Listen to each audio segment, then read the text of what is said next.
Response പടക്കളത്തിന് ശേഷം കത്തിക്കേറുന്ന അടുത്ത കത്തിക്കേറലാണ്. എന്ത് തോന്നുന്നു? സന്തോഷം. നമ്മൾ ഇതാണല്ലോ നമ്മുടെ ഹാപ്പിനെസ്.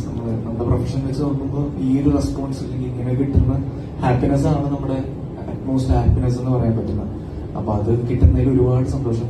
അത് കുറച്ചും കൂടെ റെസ്പോൺസിബിലിറ്റി ആണ്. നമ്മുടെ നെക്സ്റ്റ് സിനിമ ഇതേ കാര്യങ്ങൾ തന്നെ മീറ്റ് ചെയ്യണം, ഇതിൽ നല്ല റെസ്പോൺസ് കിട്ടണം എന്നുള്ളൊരു റെസ്പോൺസിബിലിറ്റിയാണ് കൂടുതലും നമുക്ക് തോന്നുന്നത്. അതിനൊപ്പം തന്നെ ഹാപ്പിനെസ്സും ഒരുപാട് സന്തോഷം തോന്നുന്നു.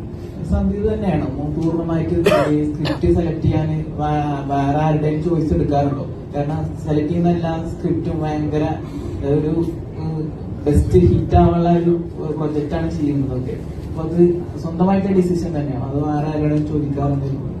ഇല്ല, സ്ക്രിപ്റ്റ് എന്ന് പറയുന്നത് ഇപ്പം ബാക്കിയെല്ലാം നമുക്കിപ്പോ നമുക്ക് എന്താ പറയാ ഒരു ഹെൽപ്പ് എന്നുള്ള രീതിയിൽ. പക്ഷെ സിനിമ എന്ന് പറയുന്ന ടേസ്റ്റിന്റെ ഒരു ബിസിനസ്സാണ്. നമുക്ക് ഇഷ്ടപ്പെടുന്ന ഒരു ടേസ്റ്റ് ഉണ്ടല്ലോ. നമുക്ക് ഇഷ്ടപ്പെടുന്ന ഇപ്പൊ എനിക്ക് ഇഷ്ടപ്പെടുന്ന സിനിമ ചിലപ്പോൾ പൂർവ്വം ഇഷ്ടപ്പെടണമെന്നില്ല, ചിലപ്പോൾ രണ്ടും നമുക്ക് ഒരുമിച്ച് ഇഷ്ടപ്പെടണമെന്നുണ്ട്. അപ്പൊ ഇതെല്ലാം ഒരു ടേസ്റ്റ് ആണ്. അപ്പൊ ഞാൻ അത് ജഡ്ജ് ചെയ്യാൻ ഒരാളെ വെച്ച് കഴിഞ്ഞാൽ അദ്ദേഹത്തിന്റെ ടേസ്റ്റും എന്റെ ടേസ്റ്റും ചിലപ്പോൾ മാച്ച് ആകത്തില്ല. അപ്പം എനിക്ക് ഇഷ്ടപ്പെടുന്ന സിനിമകൾ എനിക്ക് തന്നെ ചൂസ് ചെയ്യാൻ പറ്റുള്ളൂ. അപ്പൊ അതുകൊണ്ട് ഞാൻ തന്നെയാണ് മോസ്റ്റ്ലി എല്ലാം ചെയ്യുന്നത്.